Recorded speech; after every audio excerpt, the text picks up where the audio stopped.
Hello everyone, it's the 11th of May 2025. I'm Gary Waterman, a former UK police constable. Since 2022, I've acquired irrefutable evidence of decades-long international government fraud, and it links to the driver vehicle licensing agency and also all insurance companies that have been centralised as part of this fraud. What I'm going to do in a moment is show you a call that I made to the DVLA on the 16th of April 2025. Before I do that, just to give you a bit of a summary. So I'd established evidence linking the driver vehicle licensing agency in the United Kingdom to a company called Electronic Data Systems, which was the actual company they were using to manage and hold the information regarding the register. I made various calls to the DVLA. They hung up on me on two of them, and I made a third one. During all three calls, they suggested I speak to the government's transport department merely to try and identify which company they were actually using to control the register. They were refusing to tell me. I then contacted the Department of Transport. They refused to tell me and tried referring me back to the DVLA. So I called them again. Again, they refused. Eventually, I ended up receiving a call from someone claiming to be from the DVLA fraud department called Stephen Woolley. I suspect he was trying to trace my call. He was doing it from an unknown number, and he refused to confirm what the new company, the DVLA, is that's now being used. Electronic Data Systems, he confirmed, was the company they were using, and the government have tried to hide the information regarding that company, including the date that it was dissolved, and I suspect that was dissolved because of the exposure that I'm doing. So what our governments are doing are completely criminal, and they are using fraudulent criminal entity companies to hold your information in relation to the DVLA and use that to assist them in their crimes against humanity. And of course, having the insurance and the DVLA as part of this fraud, it gives them a constant supply of funding to then funnel that money and use it into other sinister plans that they may have. And it does appear as though everything is linking into the CERN Hadron Collider and how that ties in with the cell towers.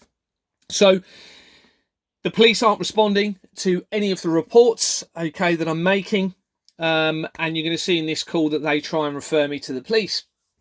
Now, it also talks about what I suspect is a collaboration between my wife, who is heavily linked through her company to this international government fraud, who are closely linked to the company that I was removed from, Export Manor Freehold Limited, for refusing to file forged bank documents. And sadly, it does all seem that we have a doomsday cult that has very sinister plans against humanity, if not the earth and more. And you'll need to look at my CERN Hadron Collider evidence in relation to that.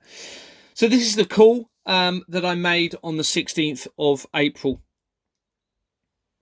Hello, good afternoon, it's Richard from DVLA. How can I help you? Oh, hello there. Is this the DVLA, did you say? Hello? Hello, can you hear me?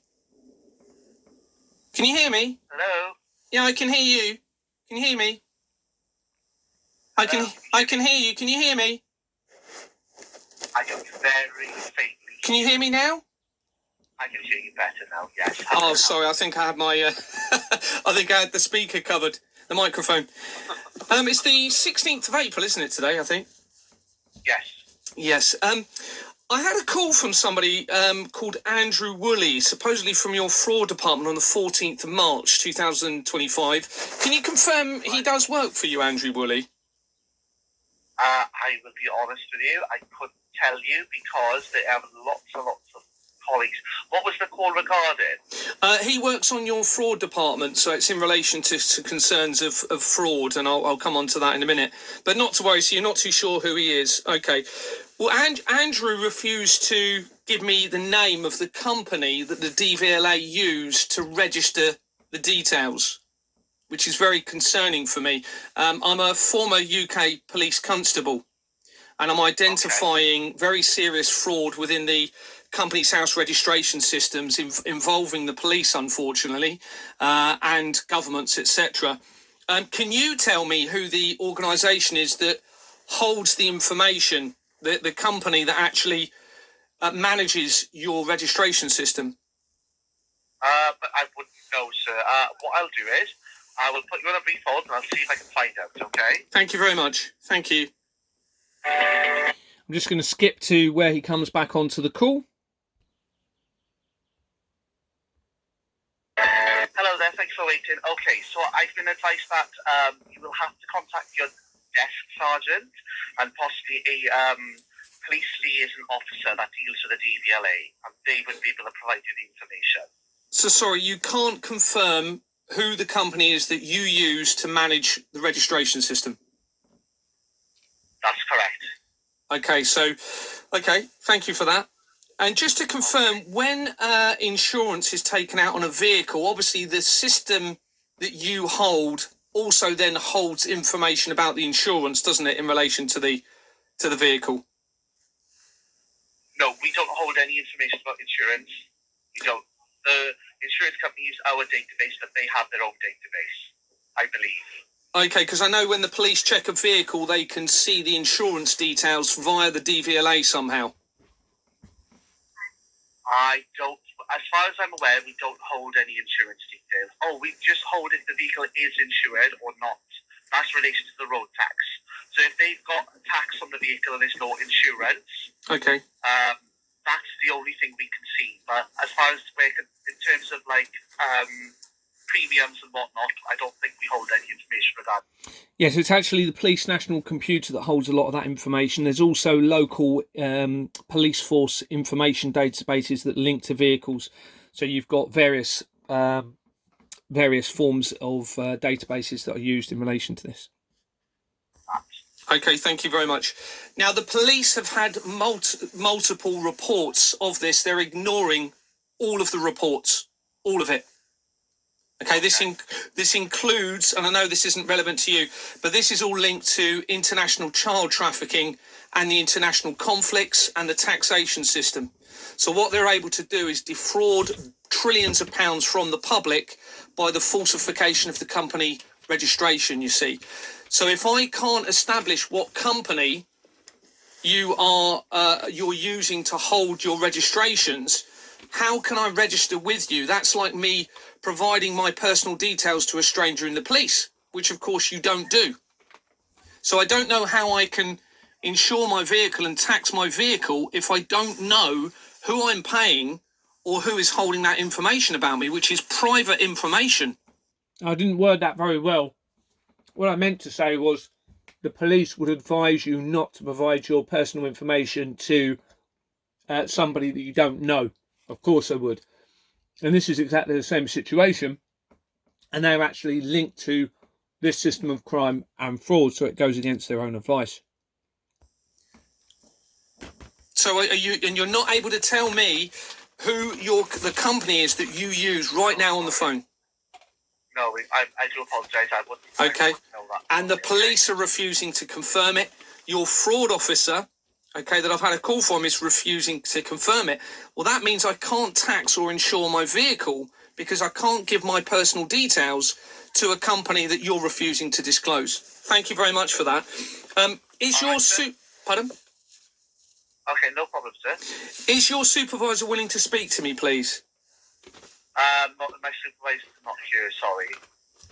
Oh, who did you... Was it just one of your colleagues you spoke to? Yes. Okay. Can you confirm who your supervisor is, please? There are many supervisors here, so I don't really have a specific one. Okay. Can you confirm who the CEO is for the DVLA at the moment, please? I'll be honest with you, I've not long started, so I wouldn't actually know. Can you find that out quickly for me, please? I will find out for you, no problem. Thank you very much. I'm just going to put it on hold until they come back on. Pause it, sorry. This is another element of how they're running this fraud. So they've got people in positions of managers, etc., CEOs, and a lot of them will be using false identities or multiple identities. That's been proven through the research. And remember, on Companies House, there's been no verification of names or addresses at all. So this is another way how they're able to commit this very serious crime against humanity and funnel the money into what appears to be ultimately CERN here, the Hadron Collider, and their evil plans. So, there's a good example of this is the date of birth for Rishi Sunak on Companies House is different than the date of birth on Wikipedia, and there's various other suggestions that they're using these false details. Now, the name that he's going to come back with in a minute became the new CEO after the last one left at the end of March. That was as a result, I suspect, of me already making the calls and exposing the DVLA. Suddenly they're changing the CEO for the organisation. Again, this will all be related to the exposure. Okay, so the CEO of the DVLA is Tim Moss. Tim Moss. Yes, M-O-S-S, sir. Lovely. I think he was just recently appointed, wasn't he? That's great. Thank you very much. Right. And can I take your first and last name, please, if possible? No, sorry. I can give you my first name. Okay. My first name is Imran, I-M-R-A-N. Okay. What's the reason you're not able to give me your last name? We don't disclose any personal information. I can give you my team number, and that's it. Okay, because what's happening is people are using false names as well within government organisations to avoid the accountability. What's your team number, please? Now notice he mentioned the name being personal information, okay, his surname, and then listen what he says about personal information in a moment and how they hold it. Team 80. Yes. Lovely, thank you very much. And just a couple more things. Is it possible for me to register a vehicle, not scrap it, not register it as scrapped, but just literally remove the keeper's name? So you literally hold no name on the vehicle. So, sorry, can you please repeat that? So you want to register a vehicle with no, we will need the vehicle registered to someone or a person or an address, just so if we need to contact, obviously, let's say for argument's sake you have a vehicle, it needs to be registered to an address or someone. If our vehicle is driven, let's say, and you've got any offences, we need an address that where we can write to and a person that we held accountability for. Lovely. So does there have to be a name, or can it just be an address?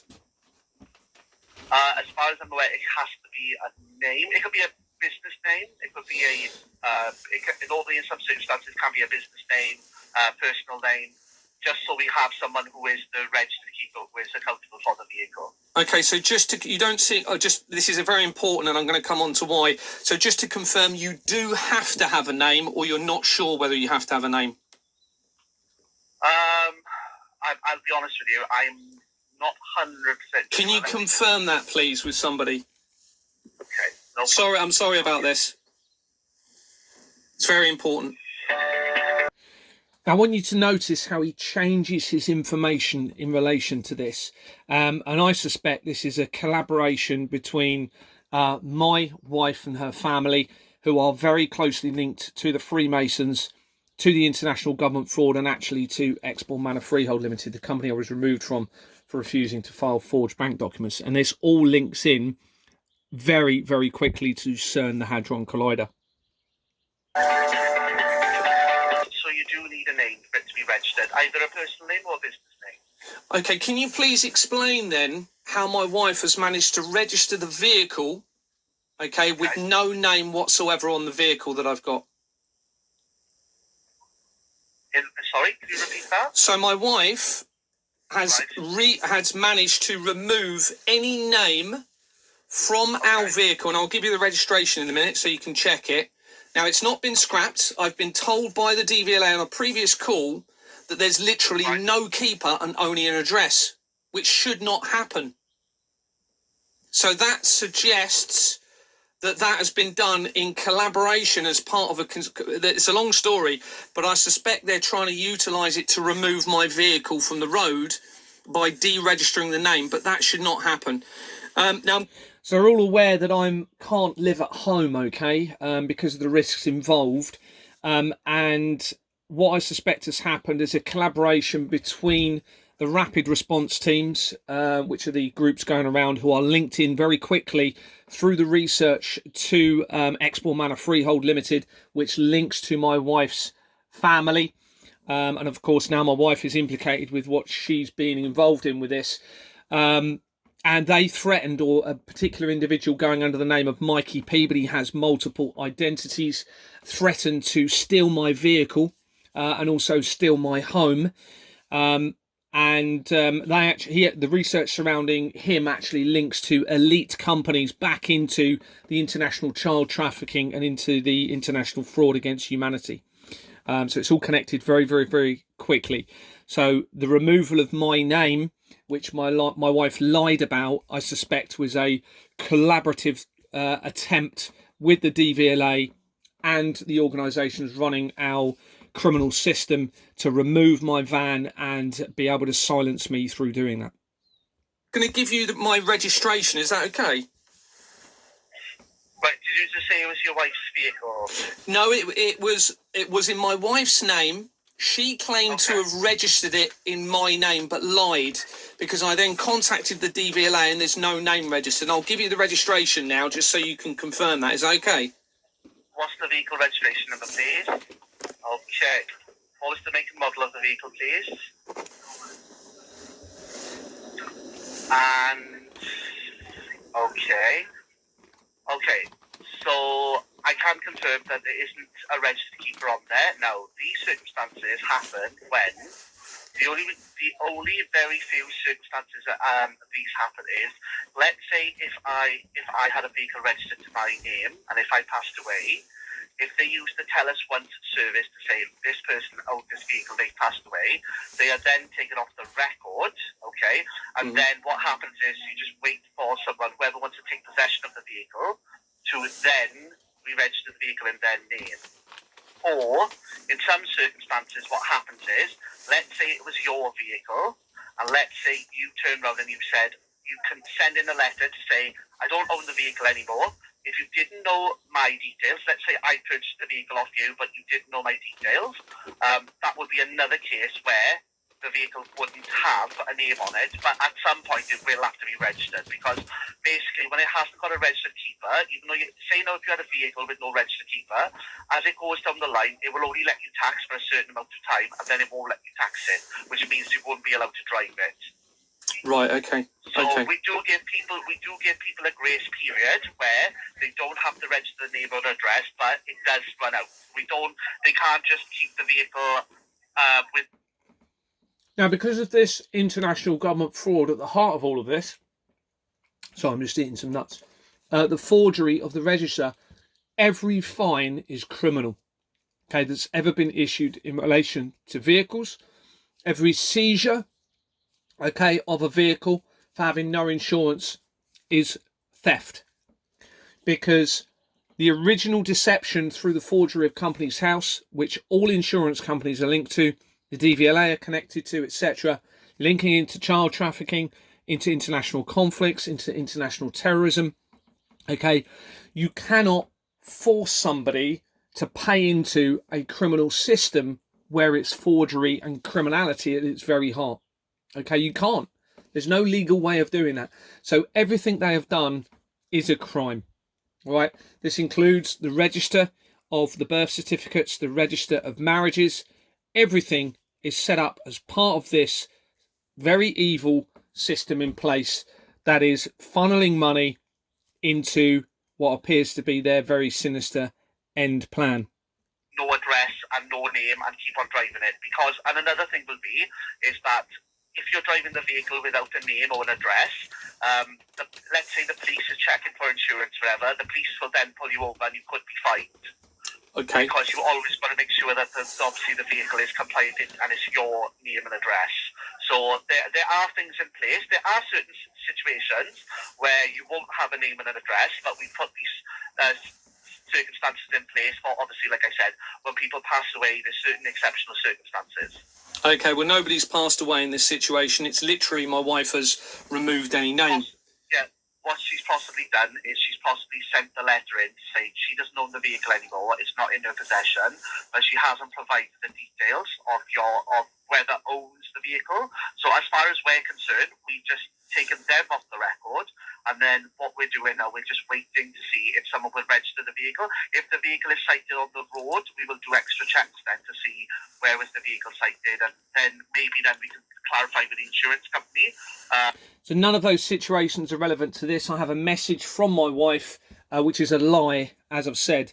This is I'm almost certain, well, it is an international and a deception in relation to all of this international fraud to try and remove my vehicle? As far as the fraud team is concerned, I'll be honest with you, I'm not that specialist in the fraud team. The fraud team would know a lot more better than me. I'm just going to give you general advice of what I know, because this is just general advice. It's not specific. I think this is more specifically for fraud, and I do apologise. It's not my expertise. No, I understand that. Now, during one of my previous phone calls to one of your colleagues, I requested that a marker be put on my vehicle to explain this situation, and I can't tax or insure a vehicle if you're not willing to tell me who I'm registering the details with. So can you confirm there is a marker on that registration highlighting this, and that will be highlighted to the police if I'm stopped?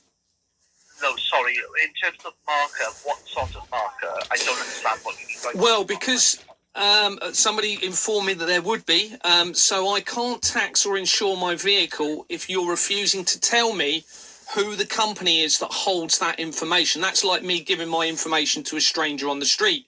You can't do that.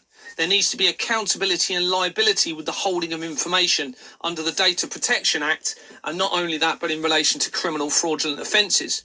But you're not... I'll be honest with you, that's something that's not... Obviously, that's a very specific question. That's something that we wouldn't know. This is, like I said, this is just in a general advice line.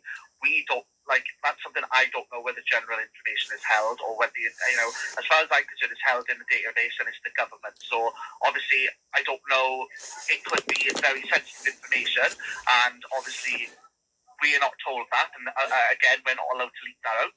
So what I'm saying is, I've been informed by one of your colleagues that there is a marker that I've requested to be put on my vehicle saying I can't tax or insure it because of this. Can you confirm there's a marker on my vehicle? Can you see a marker on your systems? No, sir. There wouldn't be no sort of... We can't put markers on the vehicles to say that. So the only times we put markers on the vehicle is, A, if the insurance company notifies us it's a write-off or it's been scrapped, we are notified through other companies. Or if a vehicle's been stolen, we then get updated from the police database, okay? We can't just put markers on the vehicle like that. Okay, I was told there would be. Okay, but that's fine. Okay. And I have a recording of the phone call in relation to that, which I have publicised, I believe. Thank you. Okay. So the predicament I'm in here is what I'm being asked to do, and it's not just by the DVLA, because the police are refusing to even respond. I've even spoken to the Transport Department, okay, as advised 3 times by your colleagues to speak to them about this. They advised that I speak to the DVLA. I've then had this call eventually from somebody from your fraud department refusing to confirm the company name. So we're in a situation here where what the DVLA are asking is us to give our personal information and details to a complete stranger with no accountability, no liability, which... Pardon? The only personal information that we hold is linked to the vehicle records. We don't hold any other personal information. So basically, we hold vehicle information, and then we hold personal information regarding that vehicle. Well, it's still personal information. So if you have my full name and my address, that's personal information. Okay, I understand that. Which then comes under the Data Protection Act and is liable to any fraudulent criminal offences. But if you're refusing to confirm who that information is being held by, then we can't comply with it. It's as simple as that, because you're asking us to give our details. And the reason not you personally, the reason why these organisations are doing this, because they're creating criminal fraudulent entity companies. Okay, the previous company that you was using was called Electronic Data Systems. They were the ones you were using, which Andrew has confirmed to me. That's now dissolved and closed since I've been providing my public exposure, and they've hidden information about the company. Now, everybody is refusing to confirm the new company that you're using, and that's because it's involved in international money laundering linked to the taxation system and into very serious crimes against humanity. I know you can't comment on this, but it's linked to international child trafficking, the international conflicts around the world, and pretty much all of the world's problems. And it's linked to the Freemasons who are running it, which are obviously, I'm sure you've heard of them, linked to the police and government organisations. Thank you very much for your time. Thank you very much. I do appreciate it. I'll be submitting a police report in relation to this call and making that call public, because this is a very, very serious matter. Thank you very much for your time, Imran. I really appreciate it. Thank you. Take care. Bye-bye. Bye. Bye. Bye. Bye. Okay, so let's have a look at this police report that I submitted. This is the report that I made to the Metropolitan Police on the same day, the 16th of April. And these are screenshots taken from the report, and it says, I am a former Kent and Dorset police constable. Since 2022, I have acquired irrefutable and verifiable evidence of international government fraud involving the forgery of the company's house registration system and their documents. It has now been confirmed that the driver and vehicle licensing agency is involved and conspiring with the police in relation to the fraud and vehicles. Previous relevant reports are these, and I've put some of the reference numbers. Many more have been submitted in relation to the wider issue of fraud and its links to child trafficking, and all are being ignored. Research of the company's house register shows that Electronic Data Systems, in brackets EDS, was the company that created and managed the register used by the DVLA. As the exposure of the fraud continued, the details of EDS were hidden by company's house, including its dissolution date, which I suspect was recent and as a result of the exposure. Another linked EDS company is confirmed as being linked to the fraud and to apparent international child trafficking and a Freemasonic satanic cult, now linking quickly with Donald Trump's Stargate project and with fraud throughout. All evidence has been retained. Various calls were made to the DVLA simply requesting who the company they used for the register was. They refused to confirm this and hung up on two of these calls, but had advised that I speak with the government's Department of Transport. On the 11th of March 2025, I called the Department of Transport and they refused to answer the question and referred me back to the DVLA. Having contacted the DVLA for the fourth time, they again refused to confirm the company. On the 14th of March 2025, I received a call from Andrew Woolley, who claimed to be from the DVLA's fraud department. He confirmed that EBS was the previous company used by the DVLA, but refused to confirm the new company. On the 16th of April 2025, I contacted the DVLA and they again refused to confirm the company and advised that I speak with the police. The police are refusing to respond to any of the reports. All researched insurance companies are now confirmed as being centralised and also linked to the fraud and apparent child trafficking. It is now overwhelmingly obvious that the police are implicated in serious crime against the masses regarding vehicles and insurance. This element of the fraud supplies an endless supply of money through the centralised insurance and control of excessive prices and the subsequent ability to seize vehicles through no insurance or tax. It is very likely that some of these seized vehicles will be falsely registered as scrapped, but given new identities with the help of organised criminal gangs and then sold on in collaboration with the police. Due to the forgery, all previous vehicles seized by the police in this way is theft. Nobody can be legally forced to comply with registering or paying for tax or insurance without knowing who the companies are and that the finances are safeguarded against funding crimes against humanity and children. Due to the police's involvement in this, they are now preventing authentic insurance protection and are exploiting and victimising millions of people through vehicle-related crime. The financial system must be suitably safeguarded through transparency as soon as possible. Serious threats to the earth are now being identified regarding this fraud and its links to the satanic cult, likely infiltrated by Egyptian bloodlines, and will be submitted shortly. Kind regards, Gary. And this is the police reference number for the Metropolitan Police. Remember, ROC-8689-25-051-01-55-IR01. There's been absolutely no response from that report.